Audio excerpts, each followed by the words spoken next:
Here's a map showing all the continents and land masses on the Earth's surface. But have you ever wondered how these continents got their different shapes and sizes?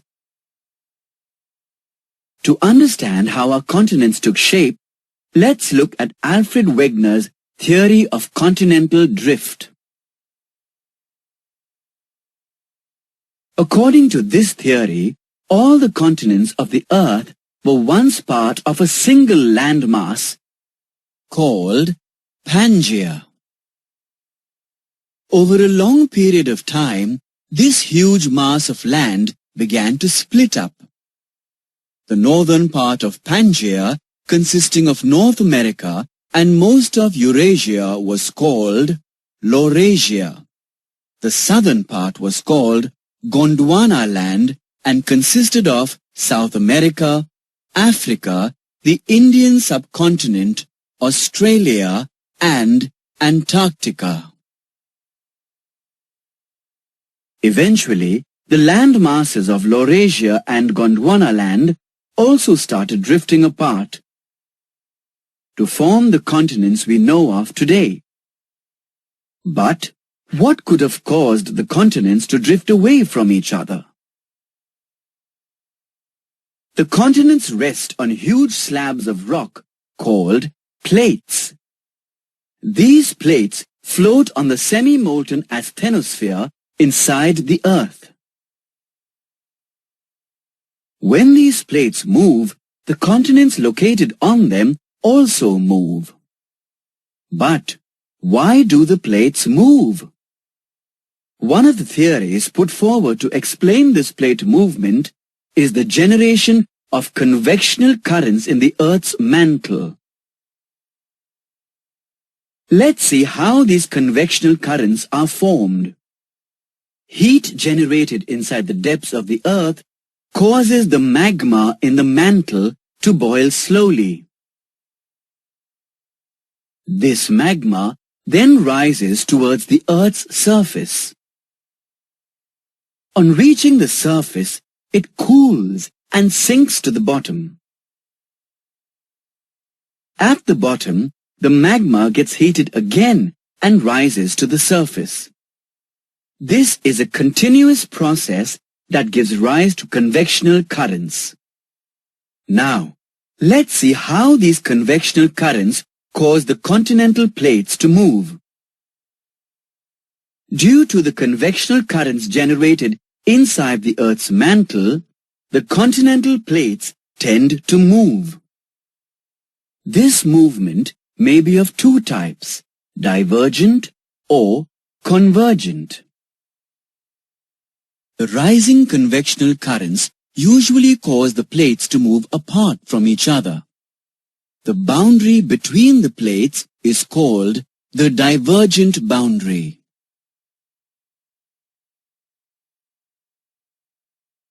On the other hand, the sinking convectional currents cause the plates to move towards each other and may result in one plate sliding below the other. The location at which the movement occurs is called the convergent boundary.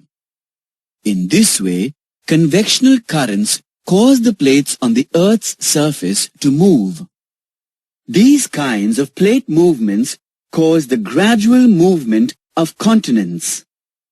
Who knows whether India will be in the southern or the northern hemisphere 1,000,000 years from now?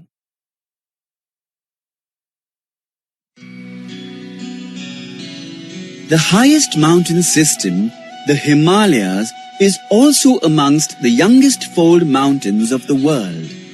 The word Himalayas means an abode of snow.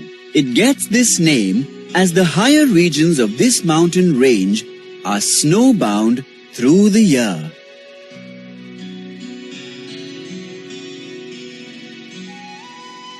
The Himalayan range, along with the Karakoram range, forms the subcontinent's northern mountain wall.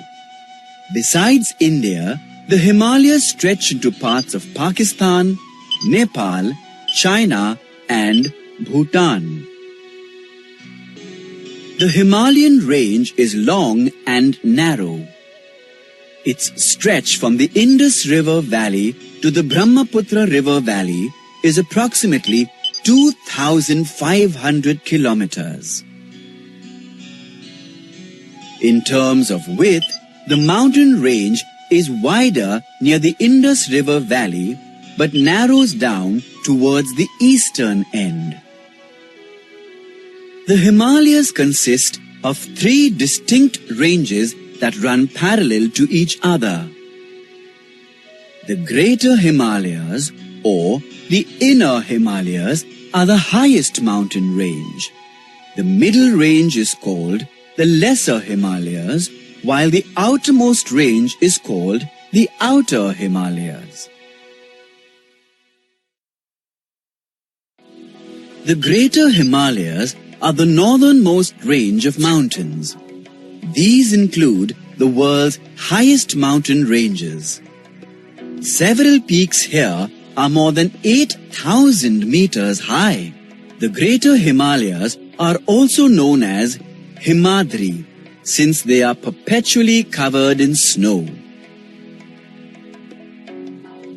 Some of the highest peaks in this range include Kanchenjunga, Lhotse, Makalu, Cho Oyu, Dhaulagiri, Manaslu, Nanga Parbat and Annapurna.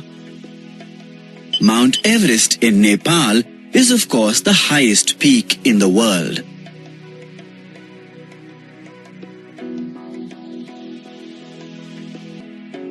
The range also has a number of mountain passes that served as trade routes for silk and spices in the past and are of great military importance even now.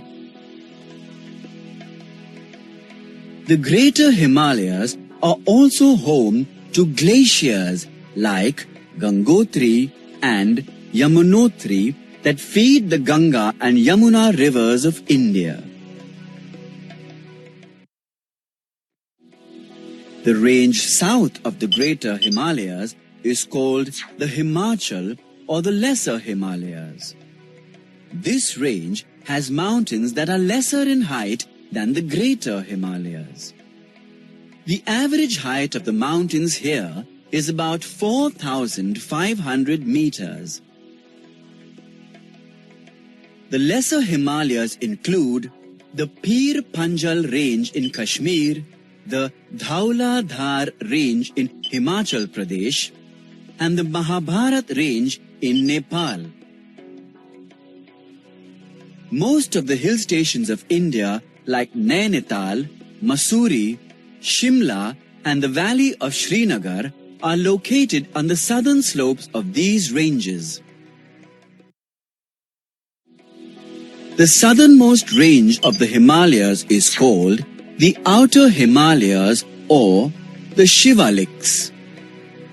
This range is not continuous and the mountains have an average elevation of about 1,000 meters. Between the Lesser Himalayas and the Outer Himalayas lie narrow valleys called the Dunes. Dehradun is located in one such valley. On the foothills of the Shivaliks lie the porous gravel-ridden plains known as Bhabhar. Further south of this is the fertile alluvial region of the Terai, found mostly towards the eastern Himalayas.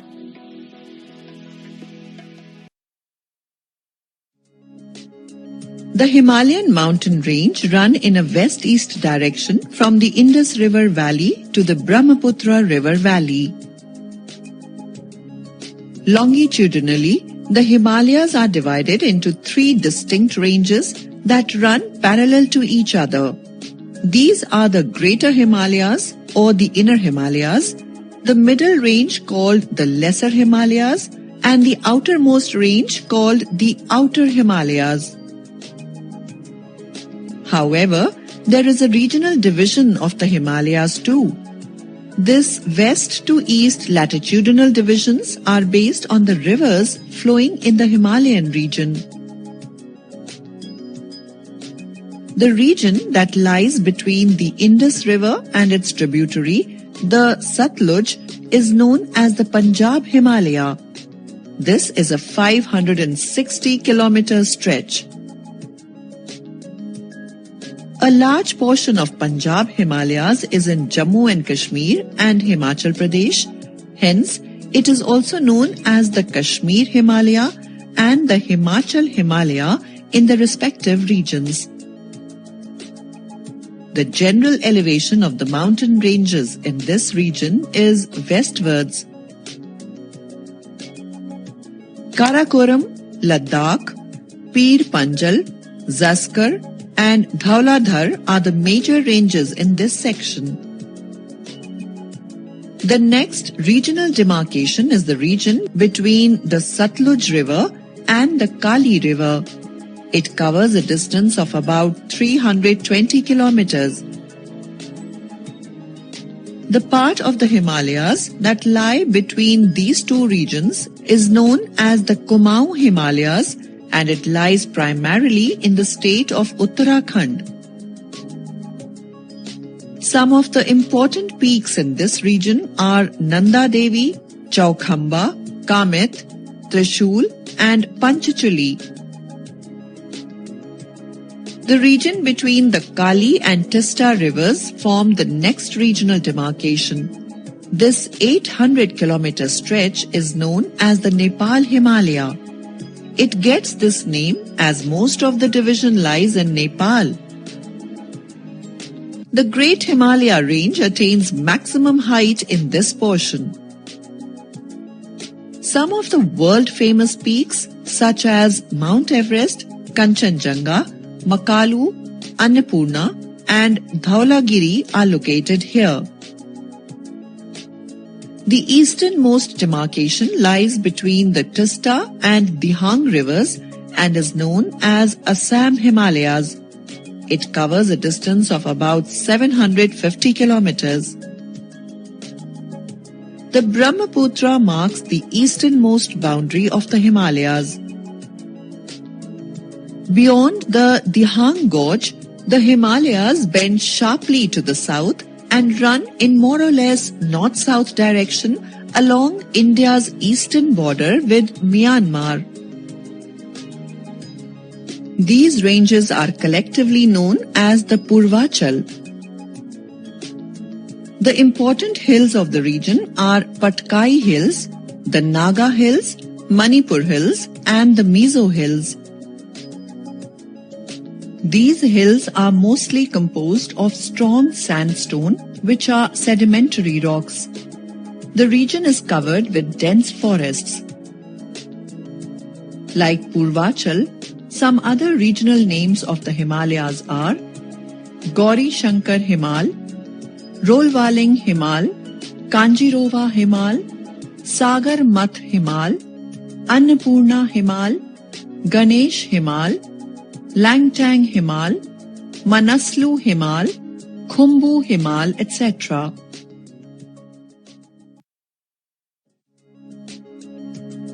The regional divisions of the Himalayas is based on Excellent! By what regional name are Patkai Hills, the Naga Hills, Manipur Hills and the Mizo Hills known?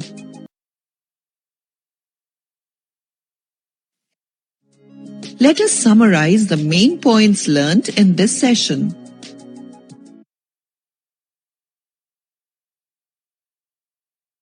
The great northern plains of India are located between the Himalayas in the north and the Deccan Plateau of peninsular India in the south.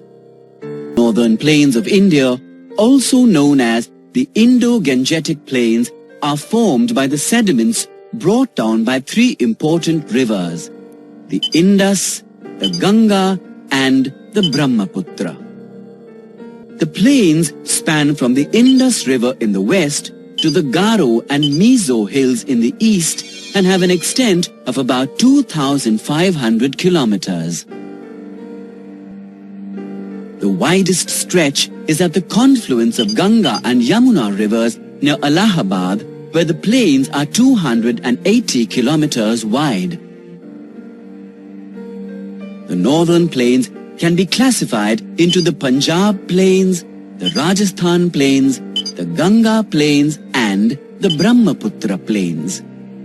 Let's learn about each of these plains.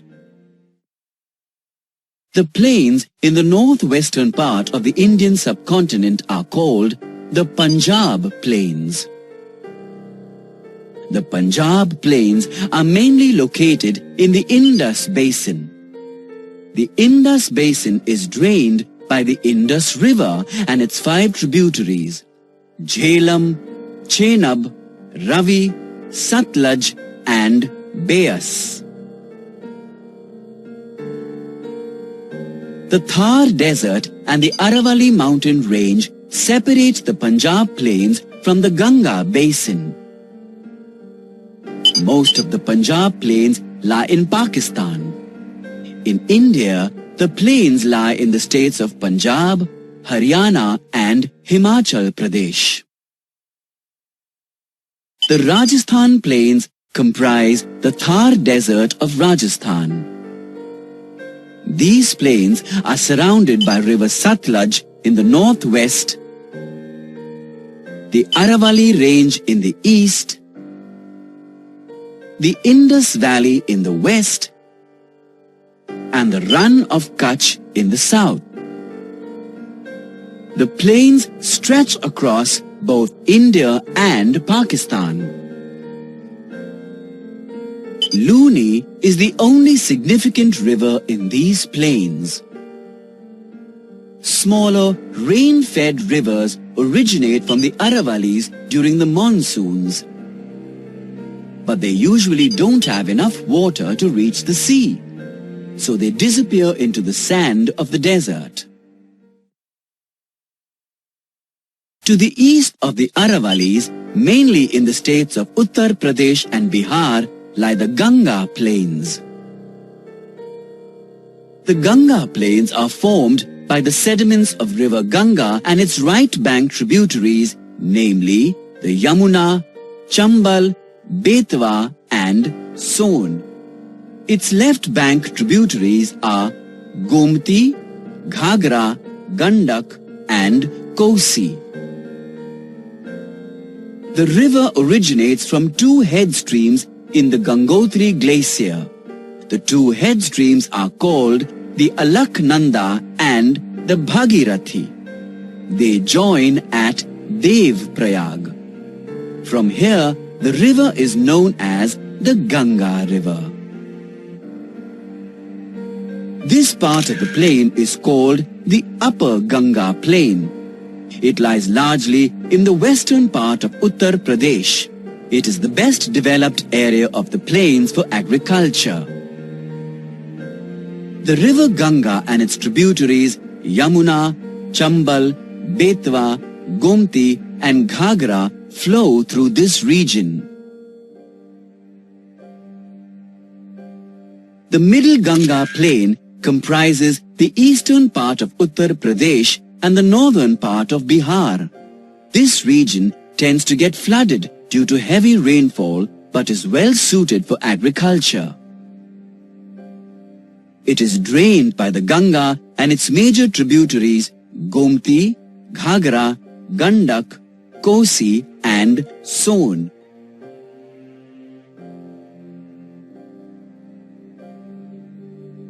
The lower Ganga plains are located near West Bengal. These plains are very flat. The river bifurcates here. The channel that flows southwards is now known as the Hooghly River, while the main channel that flows into Bangladesh is known as Padma. The Padma finally joins the Brahmaputra River. Collectively, these rivers form the world's largest delta, which is covered by thick mangrove forests called the Sundarbans. The Brahmaputra plains lie to the far east of India. The river Brahmaputra originates near Lake Mansarovar and flows eastwards.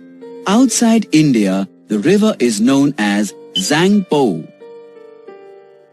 The Brahmaputra enters India through a gap in the eastern Himalayas at a place called Namacha Barwa and then forms the Brahmaputra Plains.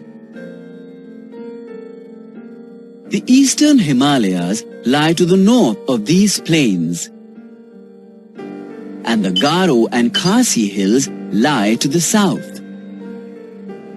The Naga hills border it on the east, while the Ganga plains form its western boundary. These plains are formed by the sediments brought by the Brahmaputra river and its tributaries, which often flood during the monsoon season. On reaching Bangladesh, it forms a delta along with river Ganga before draining into the Bay of Bengal. The fertile plains formed by these three rivers occupy just 1/5 of the area of South Asia, but support nearly half its population.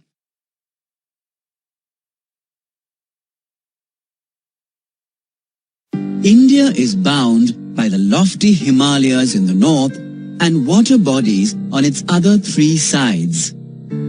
This unusual structure of India makes it a peninsula. The major part of the Indian peninsula is a plateau which is made of ancient, hard igneous and metamorphic rocks. The plateau's northwest boundary is marked by the Aravalli mountain range. The northern extreme is marked by the Bundelkhand plateau, while the eastern extreme has the Chota Nagpur plateau. The eastern Ghats and the western Ghats lie on the eastern and the western sides of the peninsular plateau. Let us learn more about the location of the different parts of the plateau. The central plateau comprises the Malwa plateau and the Bundelkhand plateau. It stretches from the Aravalli range in the west to the Kaimur and Maikal ranges in the east. It is bound by the Vindhya and the Satpura ranges in its south and the northern plains to its north. The Malwa plateau, the largest of the plateaus of this region, is flat-topped but has many ravines. It is dissected by rivers like the Banas, Chambal, Sindh, Betwa, Ken and Son. To the northeast of the Malwa plateau is the Bundelkhand plateau, which stretches between the river Yamuna and the Vindhya range. These are uplands with elevations ranging from 100 to 300 meters. The eastern plateaus lie to the east of the central plateaus. It consists of the Baghelkhand plateau and the Chota Nagpur plateau.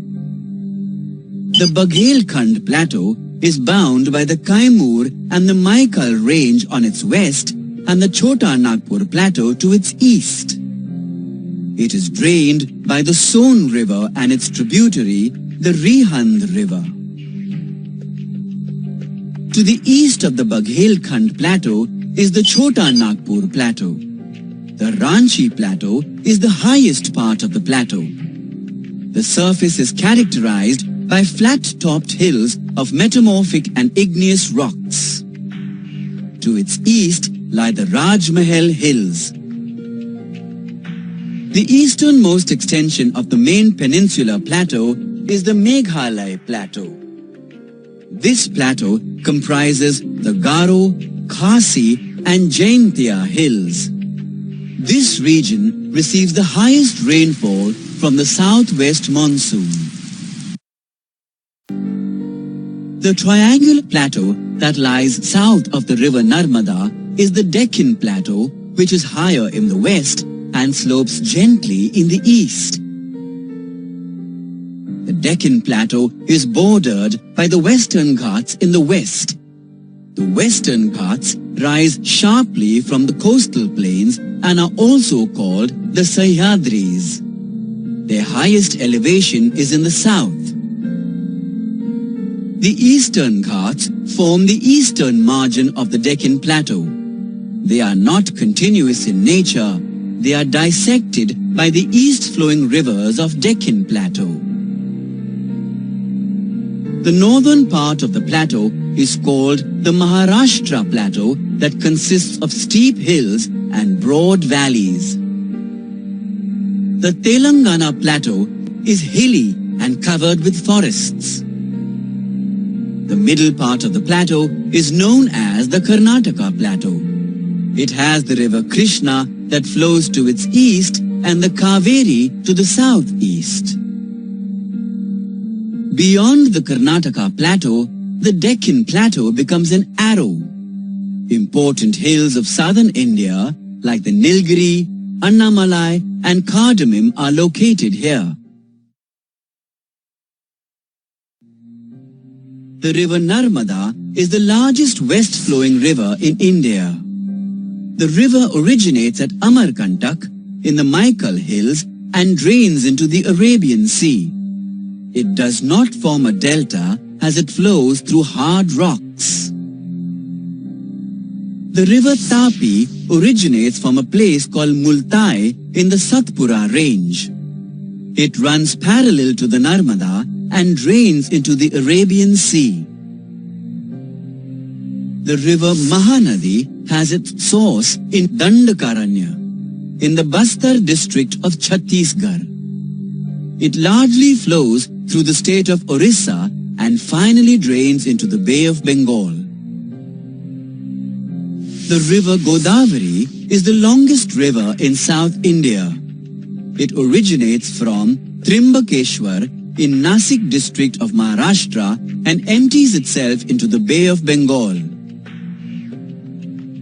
The river Krishna, the second largest east-flowing river, originates at Mahabaleshwar in the Western Ghats, flows eastwards and drains into the Bay of Bengal.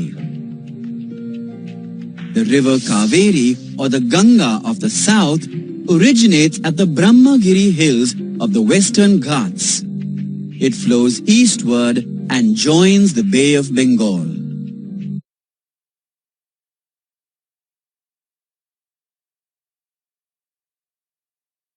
The Thar Desert lies in the northwest region of India. It is spread mostly over Rajasthan and some parts of Haryana, Punjab and Gujarat. Click a label to learn more about the Thar Desert. In the Thar Desert, the days are very hot. However, the nights are much cooler. The Thar Desert receives very little rainfall. So, it has a hot and dry climate.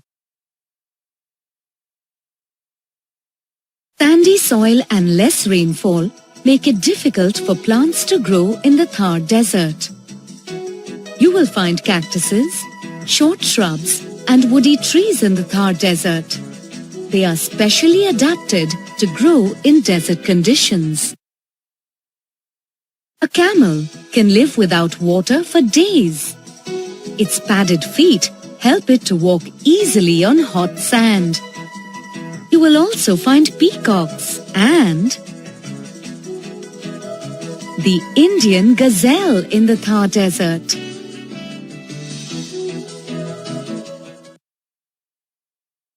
People of this region mainly live in huts made of clay and straw to escape the heat.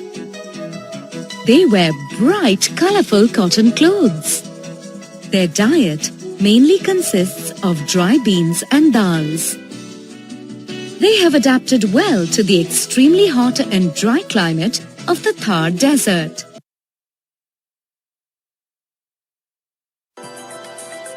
What comes to your mind when you think of a beach? A game of cricket or football with your friends. Maybe fishermen bringing in their catch. Or building a sand castle or simply scribbling something on the sand.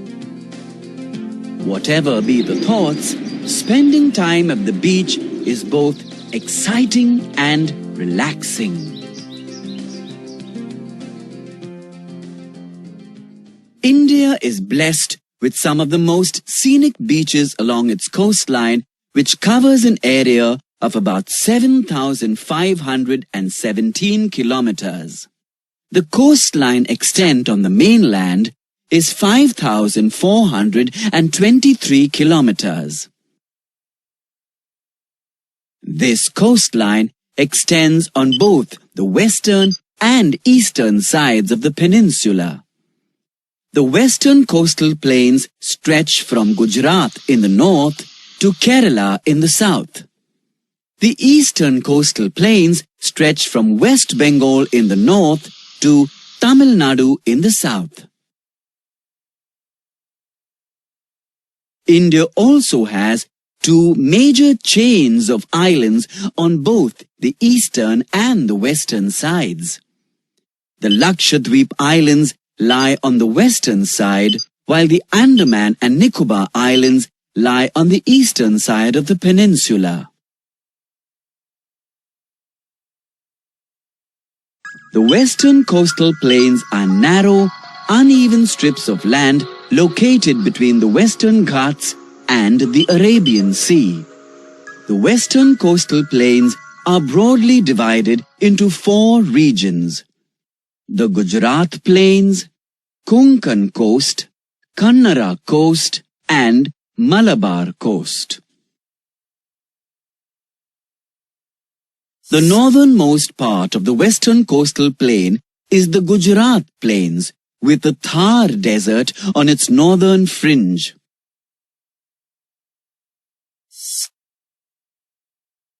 The Run of Kutch is the westernmost part of these plains. It is often flooded by seawater, making the place marshy. The western margin of the western coastal plain is known as the Kutch Peninsula. Two prominent inlets along the coast are the Gulf of Kutch and the Gulf of Khambhat. To the south of the Kutch Peninsula is the Kathiawar Peninsula. It is a sandy plain with some small hillocks.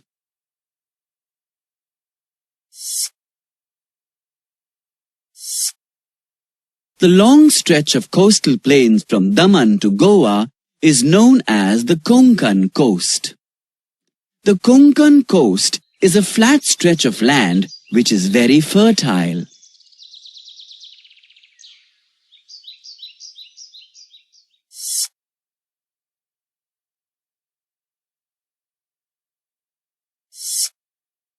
The long stretch of 525 kilometers from the state of Karnataka to Kannur in Kerala is known as the Kannara Coast.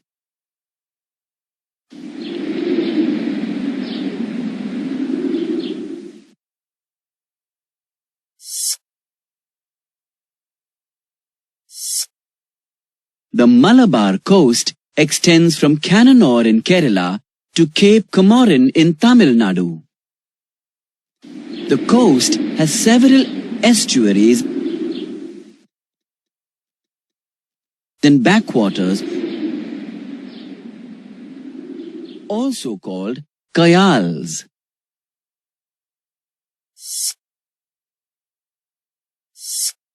Major rivers that drain this region are the Tapi, Narmada, Sabarmati, Mahi, Mandovi, and Zuari. These rivers are fast-flowing and usually perennial. They drain into the Arabian Sea. The eastern coast starts from the mouth of the river Ganga and stretches up to Cape Comorin. As compared to the western coastal plains, the eastern coastal plains are broader. The sea is shallow and hence not suitable for many harbors. It is broadly divided into two regions. northern Sircars, and the Coromandel coast.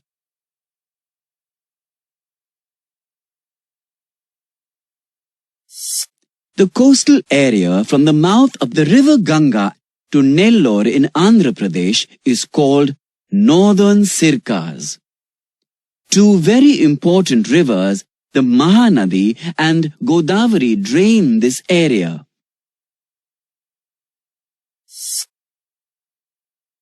The southern part of the eastern coastal plain from Nellore to Cape Comorin is called the Coromandel Coast.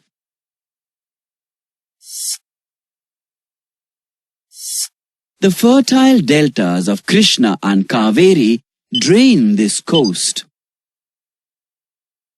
This entire stretch of the eastern coastal plains also has several lakes. The prominent ones are Lake Chilka in Orissa and Lake Kolleru and Lake Pulicat in Andhra Pradesh.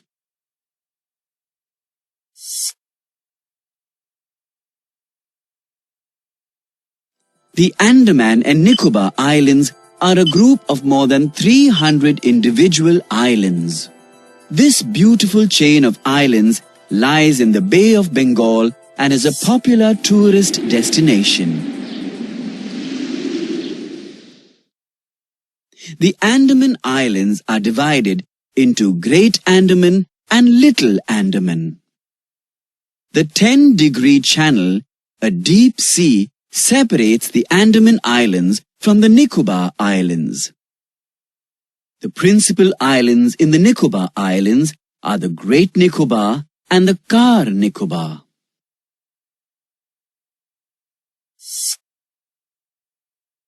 Located in the Arabian Sea, off the coast of Kerala, the Lakshadweep Islands are a group of 36 islands, of which only 10 are inhabited. The islands formerly known as Lakadiv, Minikoi, and Amnindivi are now known as Lakshadweep. These islands are built from small marine organisms called coral polyps, which live in shallow tropical ocean waters.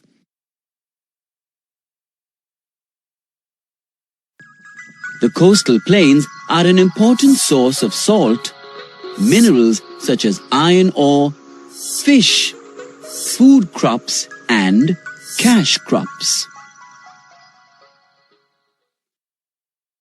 The ports along the coast account for almost 98% of the international trade.